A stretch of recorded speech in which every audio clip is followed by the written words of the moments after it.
मैं ਤੁਹਾਨੂੰ पिता पुत्र ते पुत्र आत्मा के नाम दे विच बपतिस्मा सी। वैसे बात तो एक लाइन की है कि झांसी में धर्मांतरण के शक में 2 ननों को ट्रेन से उतारा, उनसे पूछताछ की, इसके बाद अगली ट्रेन से उन्हें जहां जाना था वहां के लिए रवाना कर दिया। लेकिन तब लाइन क्रॉस करके आगे बढ़ जाती है जब इस मामले में केरल के सीएम पिनाराई विजयन अमित शाह को चिट्ठी लिख देते हैं और राहुल गांधी जी एक ट्वीट करते हैं जिसमें लिखते हैं कि घटना संघ परिवार द्वारा एक समुदाय को दूसरे के खिलाफ खड़ा करने के लिए चलाए जा रहे दुष्प्रचार और अल्पसंख्यकों को रोंद डालने की सोच का नतीजा है। नमस्कार दोस्तों, रंग दे बसंती में आपका एक बार फिर से स्वागत है। मैं हूं राजीव चौधरी। असल में ये पूरा मामला क्या है और क्या झांसी पुलिस ने सही किया या गलत?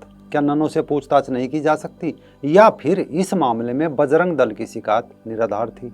ऐसे कई सवाल इस मामले से उठ खड़े हुए हैं क्योंकि यूपीए गठबंधन के समय एक झूठी शिकायत पर कांची शंकर मठ के प्रमुख शंकराचार्य जयेंद्र सरस्वती जी को दीपावली की रात में नवंबर 2004 को गिरफ्तार करके उस जीप में डाल दिया जाता है जिसमें पहले से गुंडे मवाली बलात्कारी बैठे थे और 2013 में बरी किया जाता है। तब न राहुल का कोई बयान आता, न पिनराई विजयन की कोई चिट्ठी।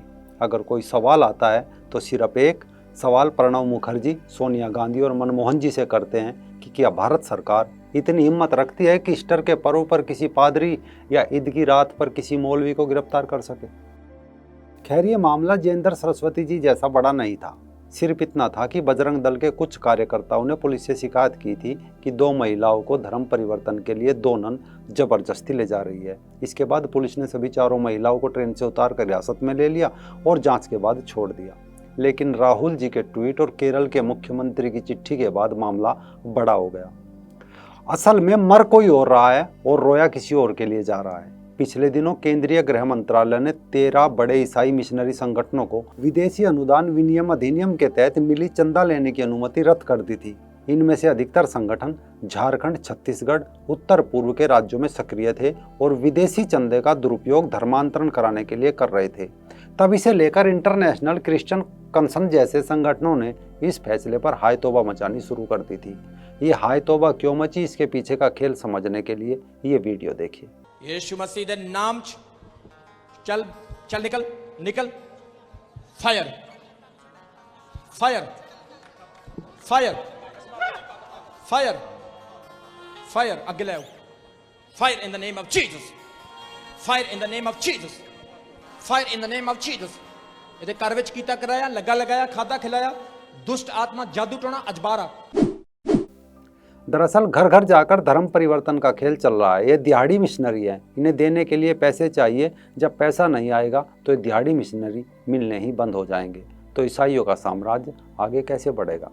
इसके बाद अब पास्टर खुद कह रहा है कि अपनी कमाई का 10% हिस्सा चर्च को दान करो वरना सारा खेल रुक जाएगा। और प्रभु, जो सैलरी तू मुझको देगा वो सैलरी का 10वांश भी मैं तुझको दूंगा।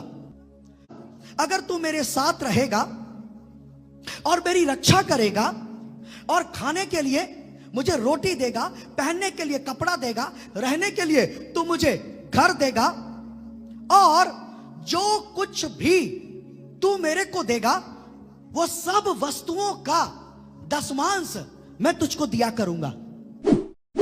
क्योंकि अभी ये पास्टर, ये पादरी 12-12 साल के बच्चों को भी नहीं छोड़ रहे हैं और ये षड्यंत्र पूरे भारत में चल रहा है। एक हौद बनाते हैं, उसमें पानी भरते हैं जिसे लोग पवित्र जल बोलते हैं। पानी किसी ट्यूबवेल या नल का होता है, लेकिन इनके ढोंग, पाखंड, मक्कारी को भोले भाले भारत के लोग नहीं समझ पाते और ये लोग उसमें डुबकी लगवाते हैं, किसी की बीमारी दूर करने के नाम पर तो किसी को सफलता के नाम पर। इस षड्यंत्र में केवल झारखंड, असम, छत्तीसगढ़ नहीं, अब इनका नया गढ़ बना है पंजाब।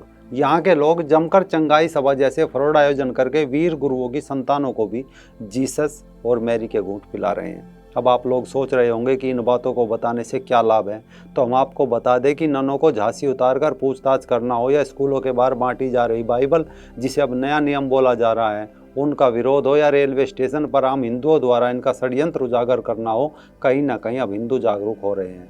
जय श्री राम सभी को।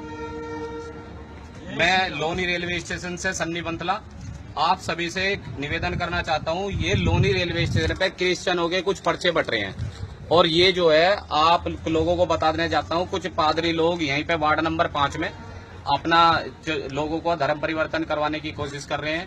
और इसमें लोनी रेलवे स्टेशन पे ये देखिए कितना इनका तगड़ा टारगेट है, इनकी दिमाग देखिए। इन्होंने लिखा है यहाँ लोनी रेलवे स्टेशन पे आपकी यह यात्रा सुरक्षित हो, और इसमें लिखा है, ये अपने चर्च का नाम लिखा है, वार्ड नंबर 5 विकास नगर से। ये लोग यात्रा सुरक्षित के नाम पे अपने अंदर जो है ये उल्टी सीधी भगवानों के बारे में लिख लिख के बांट रहे हैं, और अपने लोग अपने धर्म के लिए इतने एक्टिव होकर बांट रहे हैं कि ये अपने धर्म का प्रचार करने के लिए लोनी रेलवे स्टेशन को भी नहीं बकस रहे। अब इन कठिनाइयों से जब ये लोग दो चार हुए तो इन्होंने तरीका बदला और इस कठिनाई से पार पाने के लिए नए हथकंडों का प्रयोग करना शुरू कर दिया गया। जैसे मदर मेरी की गोद में ईसा मसीह की जगह गणेश या कृष्ण को चित्रांकित करके ईसाईयत का प्रचार शुरू कर दिया गया, ताकि आदिवासियों को व भोले भाले लोगों को लगे कि वे तो हिंदू धर्म के ही किसी संप्रदाय की सभा में जा रहे हैं। इसके अलावा ईसाई मिशनरियों को आप भगवा वस्त्र पहनकर हरिद्वार, ऋषिकेश से लेकर तिरुपति बालाजी तक धर्म प्रचार करते पा सकते हैं। यही हाल पंजाब में है, जहां बड़े पैमाने पर सिखों को ईसाई बनाया जा रहा है। पंजाब में तो चर्च का दावा है कि प्रदेश में ईसाइयों की संख्या 7 से 10% हो चुकी है। अब सवाल यह है कि क्या झांसी में नन की गिरफ्तारी वाकई में इतनी बड़ी बात थी, इसे लेकर अंतर्राष्ट्रीय विरोध दर्शा जाए। जो लोग आज 2 ननों की गिरफ्तारी पर हाय तौबा मचा रहे हैं, लोग उस समय कहाँ थे जब पिछले साल 16 अप्रैल को पालघर में 2 साधुओं की पीट कर हत्या कर दी गई थी। अब कुछ लोग कह रहे होंगे कि नन तो बेचारी ओडिशा जा रही थी, उन्हें तो नाहक ही तंग किया गया, तो उन्हें कुछ समय पीछे ले जाते हैं। कितने लोगों ने निर्मल हृदय संस्था का नाम सुना है? यह संस्था साल 2018 में ननों के कार्य और अपनी काली करतूत के कारण उस समय चर्चा में आई थी, जब नवजात शिशु को बेचने के मामले में इस संस्था की 2 नन कौंसिलिया और अनीमा अंदवार को गिरफ्तार किया गया था। हालांकि टेरेसा की मिशनरीज ऑफ चैरिटी के अंतर्गत काम करने वाली इस संस्था की तरफ देखना भी एक बड़ी बात थी। कार्रवाई का तो सवाल ही नहीं उठता, लेकिन मामला इतना घिनौना था कि अखबारों के छोटे पन्नों से खबर उड़कर देश भर में फैल गई, और तब लोगों को ननों का असली चेहरा देखने को मिला था। दरअसल सौरभ अग्रवाल और प्रीति अग्रवाल ने 2018 में 5 मई को 1,20,000 रुपये में इस संस्था से एक नवजात बच्चे को खरीदा था, लेकिन ननों ने इन शिशु को वापस ले लिया और दंपत्ति को नहीं लौटाया।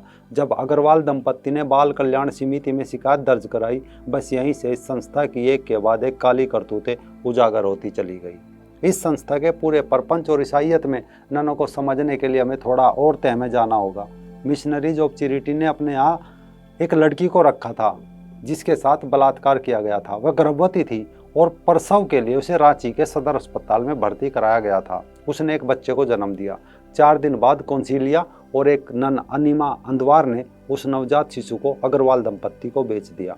अब शिकायत मिलने के बाद समिति की अध्यक्ष रूपा कुमारी पुलिस के साथ निर्मल हृदय पहुंची तो वहां का नज़ारा देखकर स्तब्ध रह गई, क्योंकि उन्हें वहां 13 और गर्भवती लड़की मिली। इनमें से केवल 5 लड़कियां बालिग थी, बाकी सभी नाबालिग थी। यानी गरीब और अनाथ लड़कियों को सेक्स स्लेव बनाकर उनसे बच्चे पैदा करवाना और फिर उन्हें बेचना, ये सब देखकर अधिकारियों की आंखें फटी रह गई। सभी गर्भवती लड़कियों को छुड़ाकर नामकुम महिला छात्रावास भेजा गया। इसके बाद पुलिस ने संस्था की नन कौंसिलिया और दूसरे कर्मचारियों से पूछताछ शुरू की।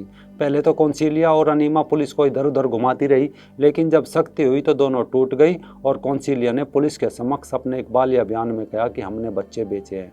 तो झांसी वाली घटना पर आपा पीटने से पहले राहुल गांधी और केरल के मुख्यमंत्री पिनाराई विजयन से सवाल पूछिए कि झांसी में 2 ननों से सिर्फ पूछताछ करने से इनकी आत्मा अगर आहत हो गई तो इनकी आत्मा किस मिट्टी की बनी है, जो केरल में लगातार पादरियों द्वारा ननों के यौन शोषण व रेप से इनकी आत्मा आहत नहीं होती।